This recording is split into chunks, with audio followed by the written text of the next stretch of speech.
بسم اللہ الرحمن الرحیم۔ السلام علیکم، میں ہوں جواد احمد اور آپ دیکھ رہے ہیں اسلامک پرسیپشنز۔ ایک مرتبہ حضرت ابراہیم علیہ السلام اپنی بکریوں کا ریوڑ چرا رہے تھے کہ ایک آدمی قریب سے گزرا۔ گزرتے ہوئے اس نے اللہ تعالیٰ کی شان میں یہ الفاظ ذرا بلند آواز سے کہیں: پاک ہے وہ زمین کی بادشاہی اور آسمان کی بادشاہی والا، پاک ہے وہ عزت، بزرگی، ہیبت اور قدرت والا، اور بڑائی و دبدبے والا ہے۔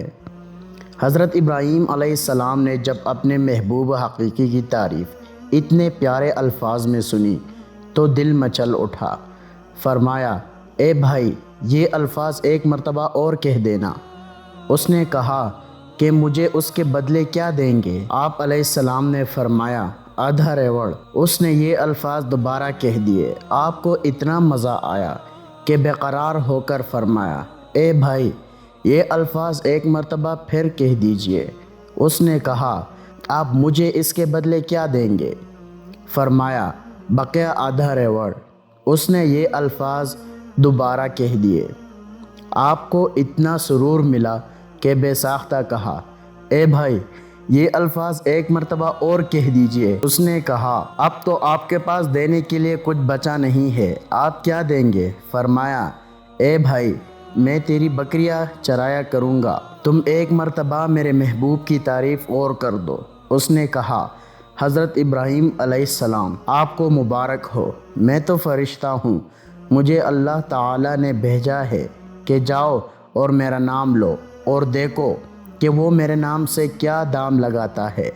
سبحان اللہ۔ ایک دم بھی محبت چھپ نہ سکی جب تیرا کسی نے نام لیا، جان دی ہوئی اسی کی تھی، حق تو یہ ہے کہ حق ادا نہ ہوا، حق تو یہ ہے کہ حق ادا نہ ہوا۔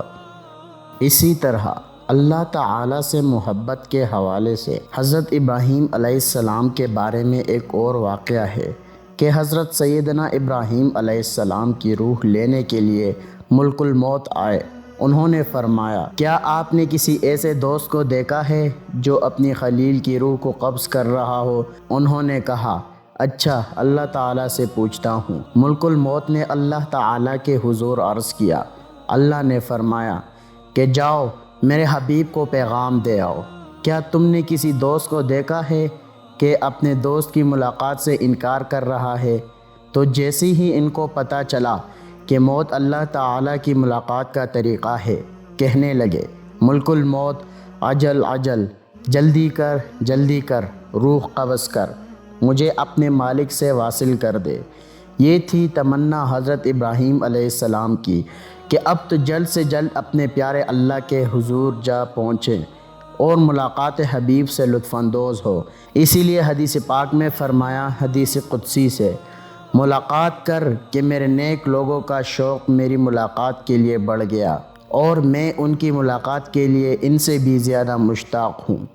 الفت میں جب مزہ ہے کہ ہو وہ بھی بے قرار، دونوں طرف ہو آگ برابر لگی ہوئی۔ جزاک اللہ۔